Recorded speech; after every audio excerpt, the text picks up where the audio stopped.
Well, This conference will now be recorded. I would respectfully ask you all to put your phones and computers on mute until we are ready for questions. It is my pleasure to introduce our featured speaker today.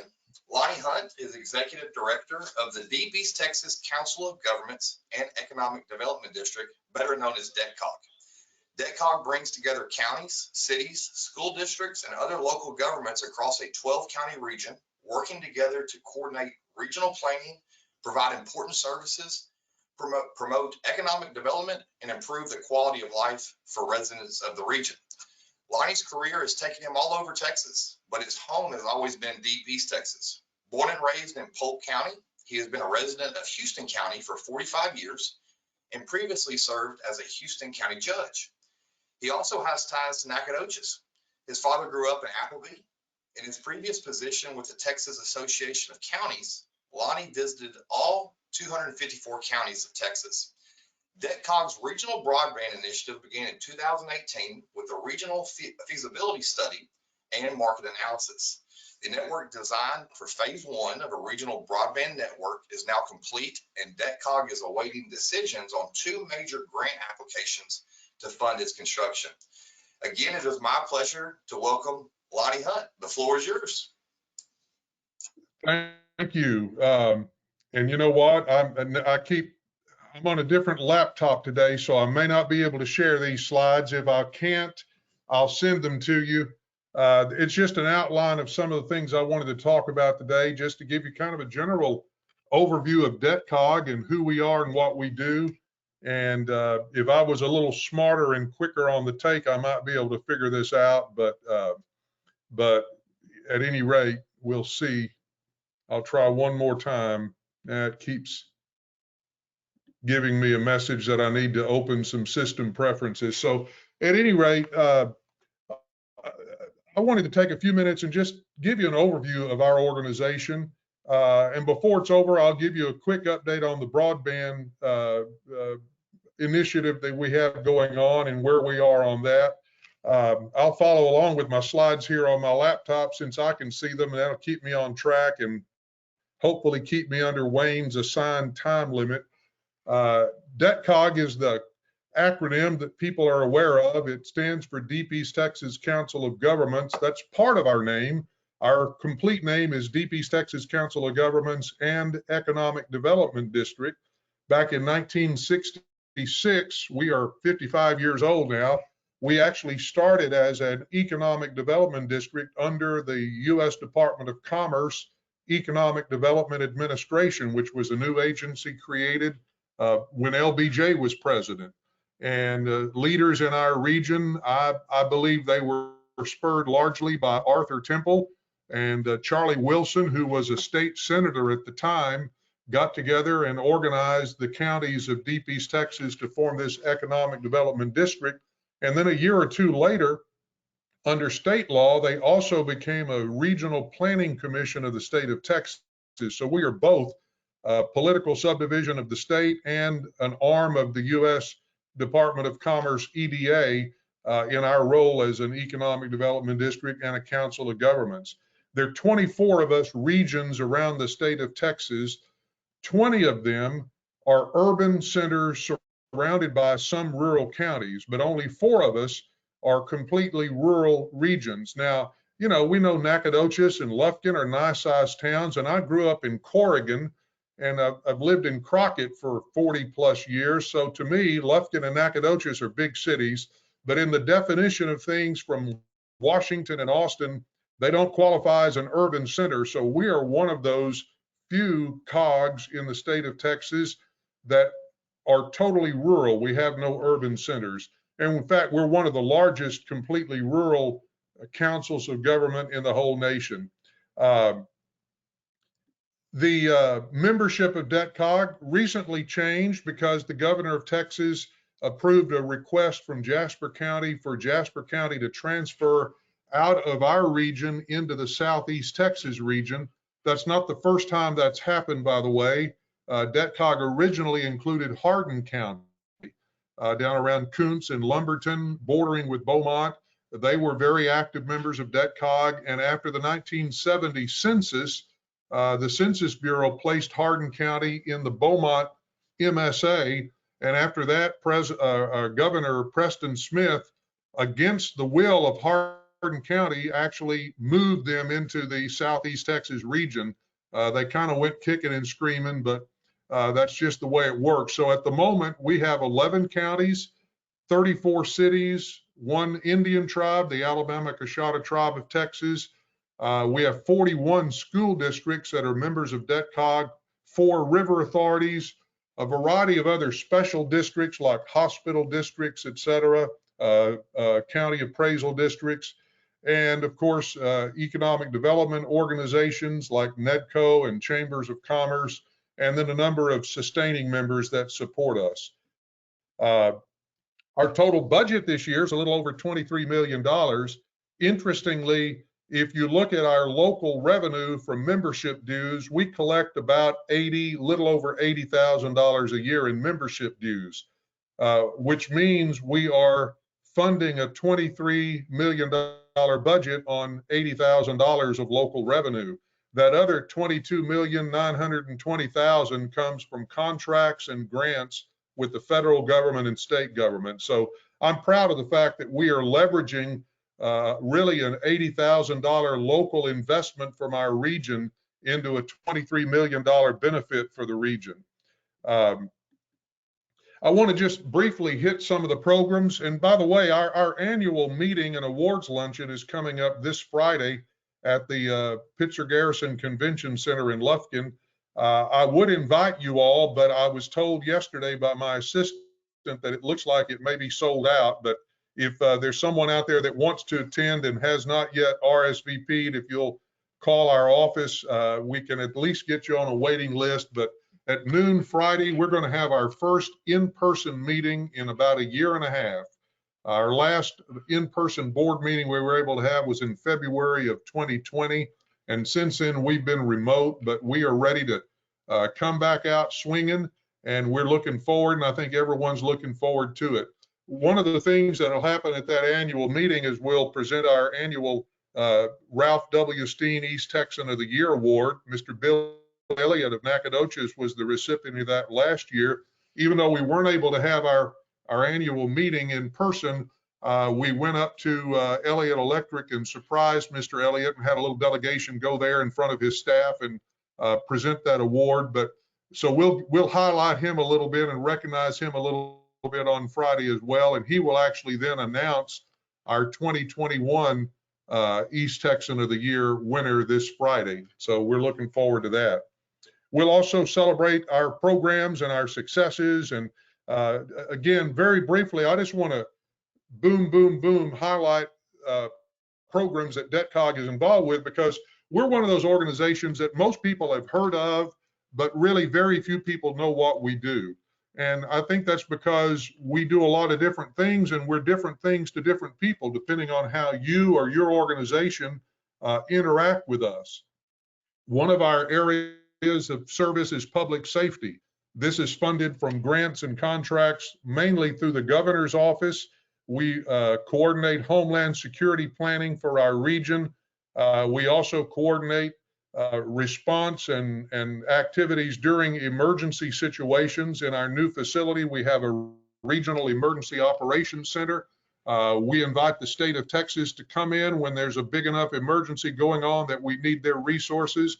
And they've already had to activate that twice just in the last 1.5 years since we've been in the new building, once during Hurricane Laura and again during the severe winter storm of just a few months ago. So that has proven to be a great asset, and that's something we did not have previously until we were able to get our new building finished.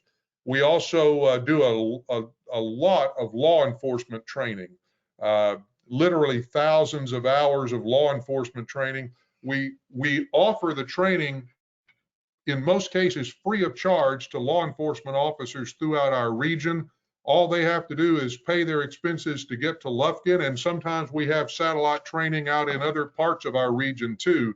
But we pivoted off that a few years ago, where we used to reimburse officers to go other places and get training. Now we bring the training here to Deep East Texas and make it available free. And as a result, we've got much more participation and training going on. One of the things we're responsible for is the Regional 911 Network. That's funded by a state agency called we call them CSEC, the Commission on State Emergency Communications. DETCOG is the administrative agency for our region for the 911 calls. That means we are responsible for having the framework, the network in place, so that when you have an emergency and you pick up the phone to call 911, the call goes through, and on the other end, the dispatcher who's receiving that call knows where you are and is able to get help to you as quickly as possible. We're really proud of our 911 program. We have upgraded. In fact, we were only the second region in the state to complete our upgrade to the next generation 911 technology, because the old phone system that all this was built on is antiquated and out of date, and they're not making any new copper telephone lines. So we're now all digital. You don't really notice much difference right now, but what this does, it opens the door for new technology and new enhancements in the future. We now have the framework in place for that. Our area agency on aging is a significant part of DETCOG, and a lot of people know us as the agency that funds the senior citizen centers and the home delivered meals. That's a big part of it, but there's more there. We do benefits counseling for seniors, caregiver support. We have an ombudsman program where we have ombudsmen that go out into the local nursing homes throughout the region and investigate issues and complaints. And the whole goal is here to keep everybody happy and healthy and doing well. Also, a lot of disability support services. We have what we call the Aging and Disability Resource Center, which is under our area agency on aging. So we can provide services to anyone over age 60 and anyone that is disabled of any age. Also under that same umbrella is our 211 Texas Area Information Center. We man a call center that 211 Texas is a little bit like 911 if you're not in an emergency. You need help, you have questions, but it's not an emergency situation. You don't know who to call. You dial 211 and the callers in our call center answer the phone and help connect you with resources in your community. Whether it be assistance for food, housing, victims of domestic violence and emergencies. It can be finding out where, who's under an evacuation order, where the shelter is, how to get to the shelter, etc. Whatever you need, 211 Texas is really an important service. We operate the Senior Corps RSVP program. RSVP is Retired Senior Volunteer Program. And that recruits and organizes volunteers to meet real needs throughout our region. When you do the math on that, these are all volunteers, but we have about 900 of them working at over 100 workstations throughout the region. And they are literally providing over $6 million worth of services a year. And a lot of our organizations like libraries, museums, medical facilities, nursing homes, it's food pantries. They just couldn't function without, if you had to pay people to do all the jobs that have to be done, there's no way they could keep their doors open. So the RSVP is a great benefit for our region. Another program we operate is aimed at-risk youth. It's called FAYS, F-A-Y-S, Family and Youth Success Program. It's funded by the Texas Department of Family Protective Services. That's the same group that funds the Child Protective Services, but what we do has nothing related to Child Protective Services. What we do is try to keep children and families out of that CPS system. It's an early intervention program providing counseling to students and their families. We work with school districts to identify at-risk youth, work against, help prevent truancy issues, and just help keep young people that are at risk or maybe at a greater risk. I think they're all at risk of falling, out of the system, and keep them in school. And so we're really proud of that program called FAYS, Family and Youth Success. Then we operate our largest program in terms of finances is our Regional Housing Authority. It is funded by HUD, the U.S. Department of Housing and Urban Development. We don't own any houses. We don't own any property. But our program is strictly a housing choice voucher program, and it provides vouchers that allow about 1,700 families in our region to have quality, fair, decent housing. Now, just for your information, the Nacogdoches Housing Authority runs this program within Nacogdoches County. So this is one of the very few programs we operate where we're doing it everywhere else except Nacogdoches, but because you have your own local housing authority that's involved in that, they operate the program there. But also a part of this housing program, it's not just providing vouchers for housing, but there's a family self-sufficiency program to help families move up, where they don't need the assistance. There's even a home ownership program where we've had success with families being in our program for a few years and getting up on their feet and actually being able to buy and own and maintain their own home. And of course, that's our goal, is to help bring people up. And then we have under what we call our regional services department, we have a variety of different smaller grant programs, all important, but they're not all well funded enough to maintain their own program on their own. So we put them under regional services. This includes solid waste grants and recycling program funded by the TCEQ, a limited amount of transportation and transit planning funded by TxDOT, support for communities, cities and counties that are trying to access community development block grant funds. That's funded by the Department of Agriculture. Our economic development program falls under regional services, and that's funded from a variety of sources, including the US EDA. And then our regional broadband initiative also falls under that category. And then I'll also just mention very briefly disaster recovery. This ebbs and flows depending on disasters, but when you stop and analyze what's going on in our region, for a region that's 150 miles inland off the coast of Texas, if you look at the 11 most costly hurricanes in the history of the United States, 4 of them have directly impacted Deep East Texas. I'm talking about Rita, Katrina, Ike, and Harvey. And of course, there have been many others. Laura was the latest one, but those 4 are 4 of the 11 costliest hurricanes in US history, and they've had a significant impact on our region. So disaster recovery, preparing for disasters, mitigating against the future impacts of disasters, all that is really important. And this money typically is federal money that flows through the state of Texas, and every disaster seems to be a little different. Sometimes they utilize us to build houses and run long-term housing programs. We have actually run a short-term housing program for FEMA after Hurricane Harvey. We are about to be responsible for divvying up, if you want to use that term, probably about $138 million in additional mitigation funds that'll be coming to 7 of our counties, which are the ones that were in the Hurricane Harvey. So we just stand ready to do whatever we need to do and whatever the state or federal agencies ask us to do. And we're really proud of the work we do. I want to just close by giving you an update on broadband, because this is such an important issue for the future of our region and rural America in general. But because we're one of those most rural regions in the nation, we started our broadband initiative over 3 years ago. There are a lot of people in the country that have finally awakened to the problems and the needs because of the COVID pandemic.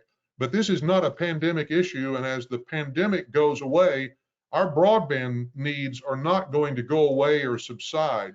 And so now I'm busy trying to educate a lot of people that the problem's not over with. We still have ongoing problems. We had a study done, and I think I've talked about it with you before, so you know that if we can flip that switch and get broadband throughout our region, we're talking about creating 10,000 new jobs over a 10-year period. And that is a game changer for Deep East Texas. And it just impacts every aspect of life. So here's where we are on broadband right now. We applied for 2 grants through the Texas General Land Office. These were CDBG, Community Development Block Grant Mitigation Grant programs, and they were very competitive competitions. One of them, and there were different pots of money is why we applied for 2 different ones. One of them we applied for was a $100 million grant that would fund a broadband network through all 12 of our counties. It wouldn't blanket cover everybody to start with, but it would blanket cover some of our more needy counties like St. Augustine and Sabine and Trinity and almost all of Newton and a very significant part of Shelby.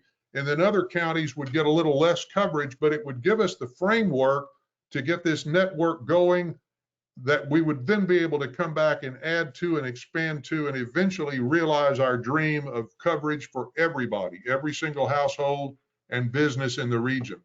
Unfortunately, the grant results were announced and we came up 2.5 points short on that $100 million grant. Now we have appealed that scoring because we found a couple of things where we think they made an error and they should have scored us higher and it would have put us in the money. That's an uphill battle. We have not yet officially been told that our appeal is denied, so we're still keeping out a hope and a prayer. We have also applied for a second $9 million grant, and this was a competition that particularly had to do with 2016 flood impacts, and Newton County was greatly impacted. So we applied for $9 million to build a broadband network in the northern part of Newton County, and it would have paired very nicely with this $100 million grant that we asked for. We did get the $9 million grant, so that's the good news. While we don't have the $100 million yet, we've got the $9 million, and so we know we are actually going to be able to get started building our regional broadband network, and we know it's going to start in the northern half of Newton County, and we're just waiting on a contract to get signed with the General Land Office so we can actually begin to implement that program. So we're excited for that. We're still praying for the big grant to come through.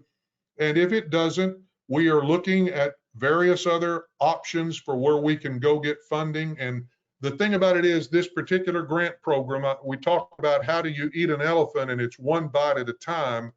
This grant program we are going after, allowed us to take out more than half the elephant in the first bite. So if we're not successful with the appeal, we won't stop, but we will probably have to take smaller bites out of the elephant, which means it'll take us longer to get it done. But we're committed to the task because it's that important to the future of our region. And I don't know how long I've talked, but I feel like I've probably used up my time here. So I'm going to take a breath and see if anybody has any questions and I apologize, I wasn't able to share my slides with you. I've just got the wrong laptop, I guess, with me on this trip. No reason to apologize, Lonnie. I know you're out of the area, so we appreciate you taking the time this morning. And I'll admit, I was one of the people you mentioned. I assumed when we got on the call this morning, we were just going to get a broadband update. I had no idea that Caller was involved in as many things that you just got done discussing. And so it was really neat for me to hear all the things that you're involved with. So it makes sense when I asked you, how's everything in your world this morning? It makes sense with your answer. I know you're busy. At this time, is there any questions for Lonnie? I have one. Lonnie, this is Wayne Mitchell. I have one. Does the recent action by the Texas legislature help move the broadband needle forward? It definitely helps. I still have some concerns, but you know, we always have concerns, but what the legislature did and Representative Ashby and Senator Nichols leading it, which we were proud of that, it was an absolutely necessary step. For one thing, just to create a state broadband plan, which is going to be done now, because we had looked at some earlier federal grant opportunities through the USDA and the same thing with the FCC. And almost all of those grant opportunities with the federal government, one of the questions is, does your state have a state broadband plan? And if you check that box, you pick up 5 points or 6 points or 10 points or whatever it is. And if you can't check that box, you lose those points. And most of these grants are very competitive, so you need every point you can get. The one that we just missed out on by 2.5 points, for example, there was $1 billion available in funding, and there were $6 billion in grant applications. So it is so competitive that you need every single point you can get. And just creating that state broadband plan is going to help everyone in Texas. Now, here's my concern, and it's not just about that program in particular. We want to work with everybody, and we support anybody and everybody that's doing anything in our region. DETCOG is not going into this because we want to become the broadband provider for everybody, and we want to compete with other existing providers. We want everybody to be successful. But I'm hearing a little bit of rumble out there in the world from some of the existing providers that are saying things like, well, you got to be careful and not spend any of these tax dollars for any program that would overlap anywhere where we're already providing service. Well, that's a little hypocritical because one of those providers just recently got awarded $91 million from the FCC to go out and provide more service into more parts of our region. Unfortunately, and that's going to be awesome, but unfortunately, they still are not going to blanket cover anybody. They're going to be, to some degree, cherry picking. They're going to pick more cherries than they used to, and it's going to help us. But it's kind of hard for me to see someone taking $91 million in federal money and then saying, don't give anybody else any money that would overlap. The people who need it the worst, the truly unserved people that are more rural and more remote, you are never, ever going to be able to even break even just trying to serve those people. The only way to include those people, which we have lots of in Deep East Texas, is to create a larger subset of service.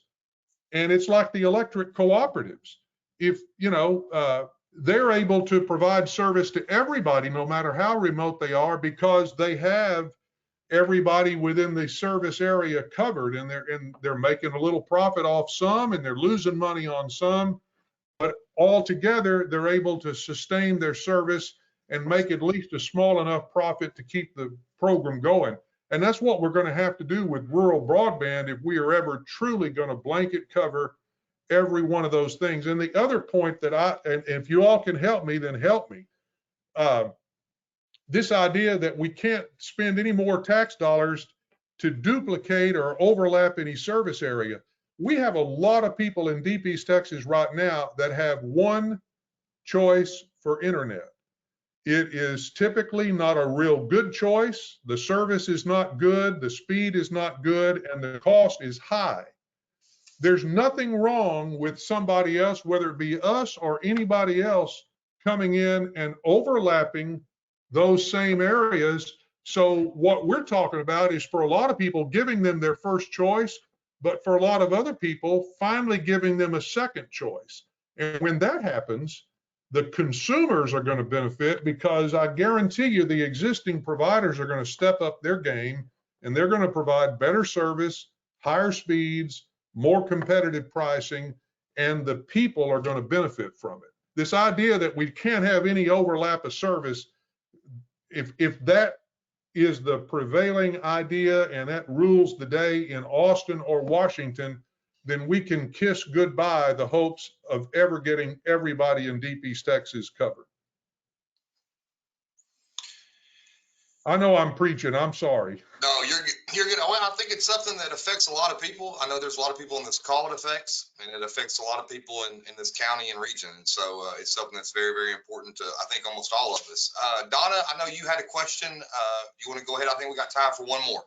Yes, just a quick follow-up, Lonnie. The last time you talked broadband before the stakeholders, you mentioned that you didn't want the legislature to slow down DETCOG's initiative. Now that they've come up with this plan, do you think it will in any way slow the region down or your efforts down?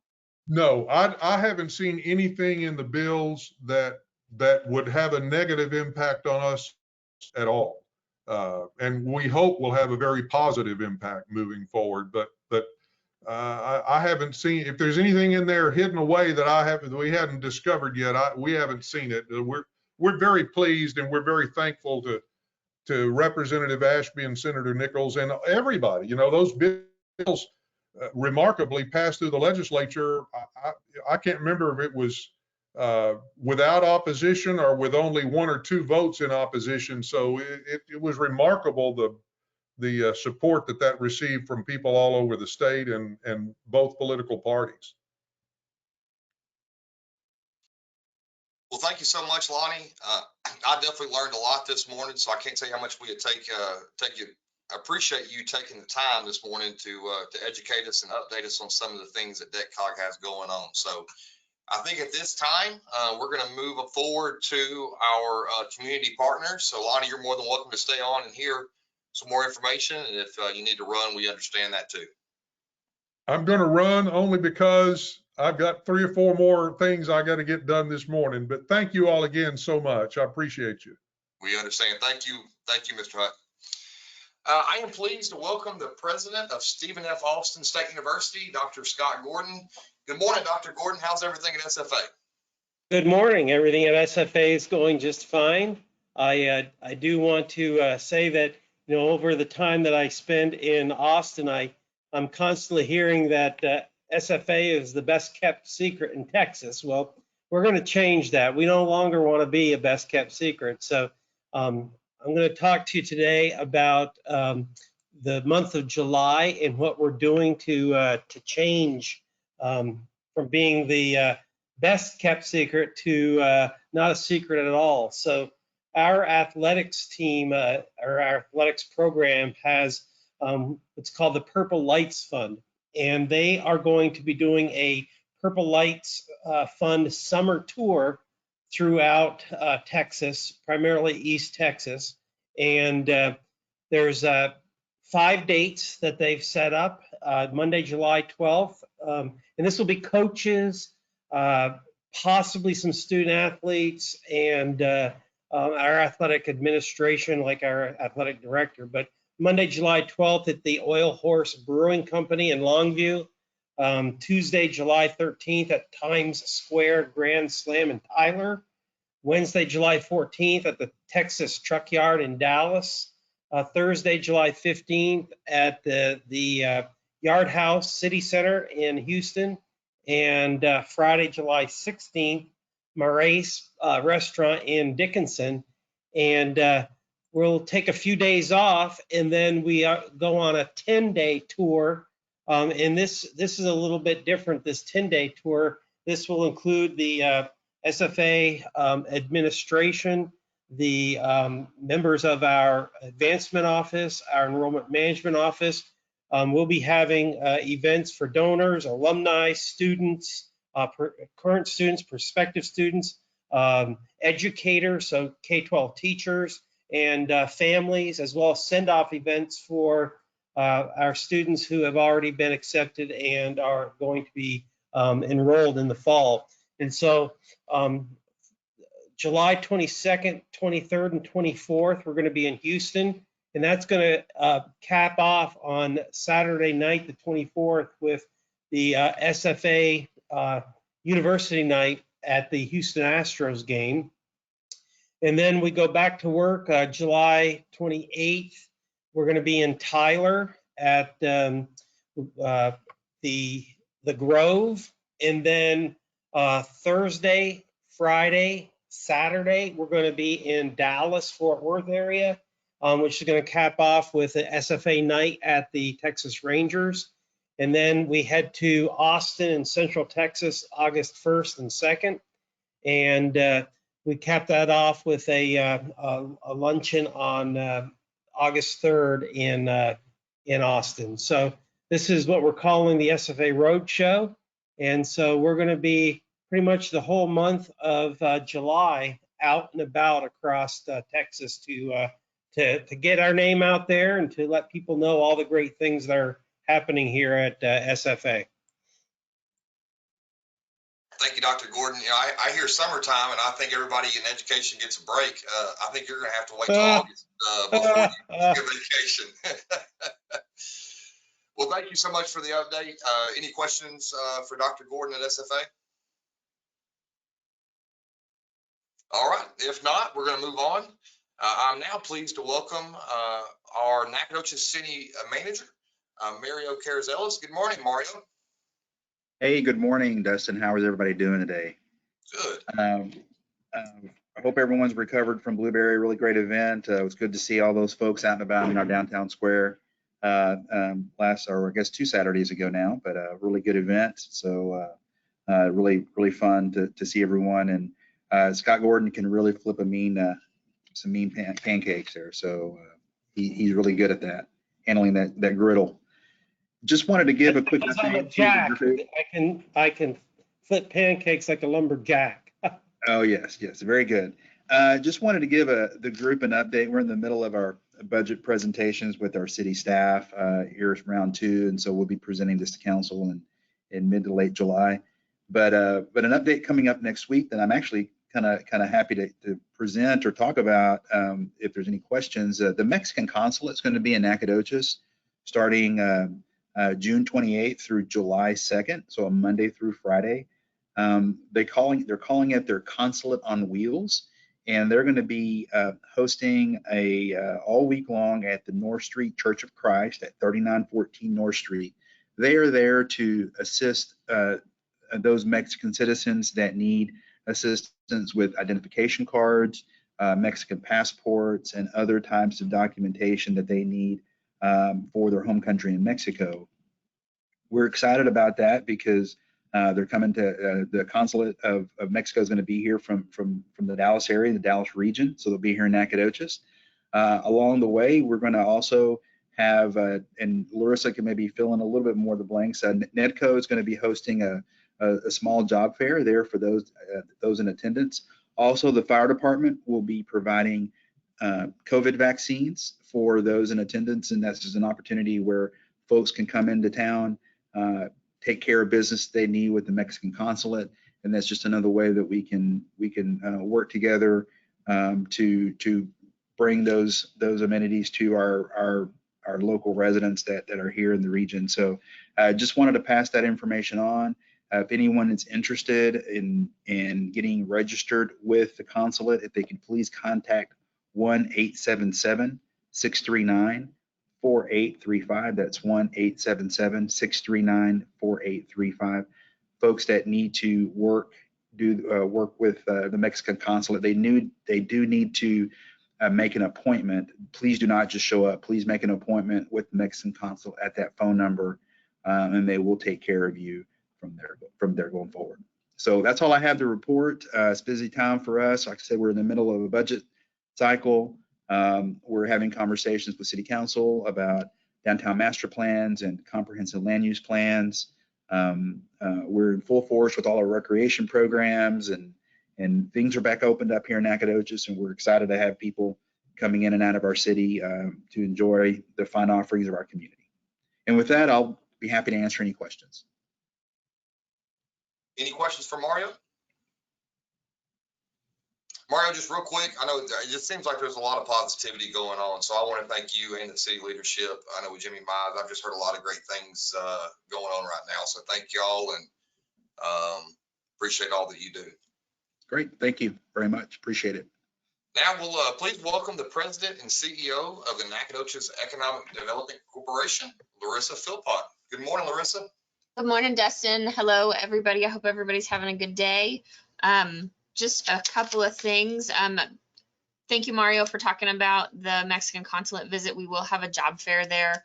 I don't know all of the employers yet, but I know that our office is reaching out to some of the large employers in town. So if you are interested in participating in that job fair, please call me or Mary Frances Bradford in my office. We are so excited that we have finally made it to Restaurant Week. Please go to Facebook and search, or Instagram and search Nacogdoches Restaurant Week for more details. I've already seen a lot of great specials that are being posted. I think Stonehouse Kitchen is having their first Friday night dinner that looked absolutely amazing. I know the Fredonia hotels, restaurants are all participating. Nukes I saw had a special, so just go take a look at that restaurant week and take a look at all the specials. There's really something for everyone, and I want to challenge everyone to go out to eat at a restaurant this week that they've never eaten at. We get in those ruts and we go eat, at the First City Cafe every single Friday night, maybe some of us. So try to branch out a little bit and try something that you haven't tried before. We are still moving, going on with our entrepreneurship class in Spanish. We're having great participation in that. If you know have any friends that are Spanish speakers that are entrepreneurs or want to be entrepreneurs, please encourage them to attend those classes. Our next class is coming up next week.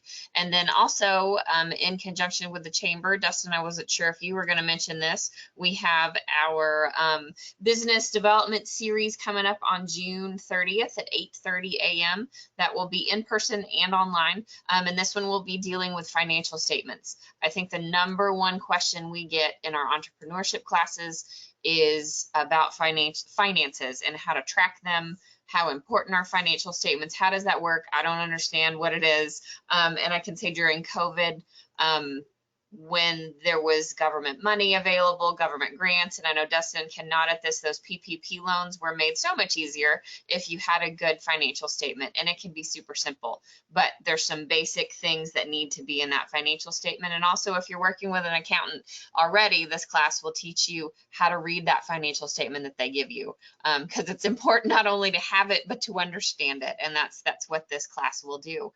And I think that is all for us right now. We're just happy to be busy this summer. So thank you, Dustin. Thank you, Larissa. And I'm going to double down on Larissa's challenge to go out. There's a couple of restaurants I need to get to, but we quickly forget. I know we're not out of the woods yet. We think back a year ago, and a lot of those restaurants were really struggling. Some of them were shut down. A lot of them were shut down. So try to get out and thank them for what they do, and get out and get some good food. Absolutely. And these are the restaurants that are locally owned and operated, and they're the ones that sponsor our softball teams and our t-ball teams and the Blueberry Festival. So let's go show them some love. Yes, ma'am. Yes, ma'am. All right. Representing the hospitality industry, please welcome Ashley Morgan with Visit Nacogdoches. Good morning, Ashley. Good morning, everyone. This morning I'm subbing in for Sherry. Just to piggyback off of Larissa, it is restaurant week, and we strategically had planned that to be the same week as Snack Friday, which, if you're not familiar, it's our food truck event downtown around the square. This week, I believe we have 5 food trucks, as well as Shaved Ice and White Farmhouse Baking Co. So come downtown on Friday from 11 to about 8 o'clock. We'll have the lunch run, and then that evening at about 6 o'clock, 6:30, we'll have some live music on the backstage, and Pilar Street will be shut down. So bring chairs and bring friends and bring an empty stomach. And we did participate in Restaurant Week yesterday. Joanna Temple and I went to the Rusty Spur, which is a local boutique downtown that also has a great sandwich shop. So I highly recommend doing exactly what Dustin and Larissa said and trying something new, because we do really get in our ruts. Like, I'm a Nukes girl all through and through, but I was happy to finally branch out. We are having another full moon concert, which our first one was a huge success. It went off as well as it could have, in our opinion. And so we're going to have another one on July 24th. It's going to be an 80s band. We highly, highly encourage you to dress up. Please break out the checkered Vans, the sweatbands, the rave hairspray. I want you all to dress up, because we're gonna have a contest and we're gonna give out prizes to the people who are best dressed. Tickets are only $10 each, or $5 for those that are 17 and under. This is a family-friendly event. It's fenced in. There is alcoholic beverages for sale, but people are wristbanded, and again, it's fenced in, so it's very safe for everyone. Our first one had about 800 attendees, so let's go for 1,000 for this next one. Those tickets are available online at visitnacogdoches.org/summer21, or you can just look on our Facebook page. It's pinned at the top of our page. We also have them available available in person at the Visitors Center. So I don't want anyone to tell me they couldn't find tickets. They're everywhere. And then also we have revived our newsletter. We're aiming for quarterly, but more frequently when there's more events. If you'd like to subscribe to that newsletter just to find out about events that you may not have heard about otherwise, it's really easy. You just go to visitnacogdoches.org/subscribe, and I'll put that in the chat box so it's easy for you to get involved. It's not just for visitors, it's for locals too. With that, I'm happy to answer any questions. Any questions for Ashley? I do want to make one small plug for Visit NAC. Ashley was the one that actually told me about this, and it saved me a couple times. And I don't know if I could even show it, but every one of us has a cell phone sitting in our desk in our pocket right now. They have a great app, Visit NAC. You got to talk about Restaurant Week. It's got a lot of different restaurants listed on it. The thing that I love about it is you can open it up and it's a list of different events. So I'm scrolling down. You have Nacogdoches Restaurant Week. You got Picking on the Porch at out there at the distillery. You got all those different things. So when I had no idea that was going on this weekend.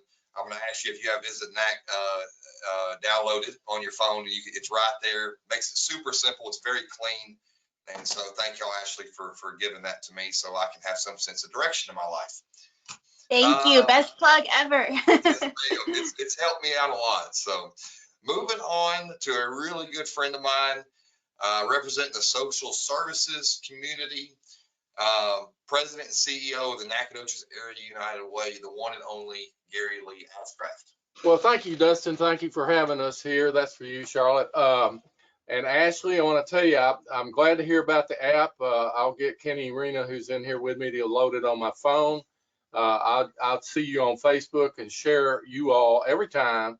And for those of you who are kind of interested in why I share Chilnac every time, one, I like their product, and their family is just huge close to me, so I'm trying to help them out. My shout out today is going to go to Day of Caring, which we had Friday. Some of you all participated in it. I see Anita with the beautiful nails. Those are really pretty, Anita.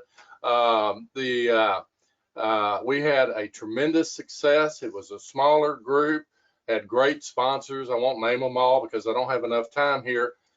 Eaton Corporation, Bill Dietrich and Caroline Garner are the reason for the success. Caroline worked her butt off. I'm really, really proud of her. And Bill, as a volunteer leader, has done great things for Day of Caring. We weren't real sure we'd be able to have it, but we had one that was a little bit smaller. We had people like First Convenience Bank and Walmart. They are really active now in the community. They were the first ones to sign up. CBTX Charlotte, Charlotte was out there painting and getting paint on her slacks. Memorial Hospital, Medical Center, John Fleming's group, county attorney office, Texas Farm Products, Mike Ellswick, he jumped in and represented the Salvation Army. Thank you, Mike. McWilliams and Son, always there. They were at my house the other day repairing our air conditioner. And E-Tech had a team out there, and they bought this really good breakfast that made me look really fat in the pictures. I wasn't happy with that because I'm all about looking good. There were door prizes. There were all sorts of things. We took care of projects at the Boys and Girls Club, the Solid Foundation, Love Inc., the Treatment Center, Hope, helping other people eat, and the Nacogdoches Senior Center, which I stay away from because I'm a little too close to that program in age. Now we're going to roll in with Dave Carazelis and Caroline once more, Garner, into allocations. As Dustin Beavers has always said, that's our time at United Way. Dustin has chaired this thing and chaired campaigns. This is the time allocations that we gather together, a group of people, and we allocate the funds that we raise from you all. Thank you all. Please donate. And this year we'll probably allocate a couple $100,000 to about 17 agencies, I believe. August 31st is the new date for our kickoff. We were in conflict on our original date with something called Meet the Lumberjacks. That's on the 24th. To plug SFA, I don't see one of my bosses, Scott Gordon, on the line here. But August 31st will be at Bonita Creek. It will be a party, not a banquet. and we will formally kick off the campaign, which we're really doing right now. We're with 365. We're out there calling on folks, and we got these neat stickers that I will just show you. One of them is called Circle 365 Circle. There it is. It's backwards because it's not out of the thing, but it can go on your window.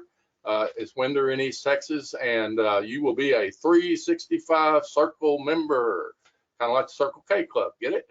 For you old people. But anyway, that's it for me. Thank you, Live United, and I appreciate being on this call. It's one of the best ones of the week. As always, Gary Lee, can't tell you how much we appreciate you. Moving forward to our Nacogdoches Independent School District with an update, Miss Erin Wyndham. Good morning, Erin. Hey, good morning. Only a few things. First thing I want to do is thank the chamber and everyone who came out to our ribbon cutting for our beautiful new transportation center provided by the citizens of this community who voted yes to our bond projects. So super excited to get that going and to see so many in the community come out and show their support. That was wonderful. Also, I snagged the bow from that event to put on the grill that we bought for Father's Day. Anyway, also want to let you guys know that convocation is set in stone at August 13th. It will be an in-person event. Last year, our back to school convocation sadly had to be a video event that we just gave everyone access to. So this year, all of our employees will get to come together in person. And many of you have been hearing from me and will continue to hear from me because we are still gathering sponsorship for that event. So let me know if you would like to participate in some kind of way. We will need door prizes and presenting sponsors and goodies for our employees' goodie bags. The last thing I want you to know is that school will be starting in person August 23rd. It is a Monday, and that is coming right down the pipe. Summer is just a blink, and then we just gear right back up and get going. So that's all I have to report. Thank you so much, Erin. Any questions for Miss Ann Wyndham? Well, just a few final comments. First, I want to remind everybody that filling in for Wayne, Wayne and the staff are headed down to the beach to South Padre to represent the chamber at a chamber conference. So I would just ask you to keep them in your prayers for safe travels. I know it was mentioned a couple of times today, but I see Angela Wiederhold on the call and a lot of people that were involved, but we had Blueberry Festival. I mean, that was just a big deal. And I think from in the years past, you know, you just put it on the calendar. It's Blueberry, it's coming up. And I don't think it's ever something I'm going to take advantage of again. I missed it last year. So I want to thank everybody that was involved. Good. I don't think we have a final number yet, but everybody I've talked to said they just had a great time from the concert on Friday night to the Blueberry Festival on Saturday. And I don't have to put a lot of work into it, so I'm already looking forward to next year. But I'm sure a lot of the other powers that be need a little break, and we'll get going again to improve it for next year. So thank you. I also want to remind everybody that our Eggs and Issues is this Thursday, and we have a special presenter, Mr. Mayor Jimmy Mize, and I think he'll be lining out his direction and what he sees going forward for the city. So I know that should be well attended to hear what Mayor Mize has to say. I want to thank all of you for joining the call this morning. I want to thank Lonnie Hunt for his presentation and the information. And if there's no other questions or concerns, I want to wish all of you a great week. And that's it. Y'all have a good one.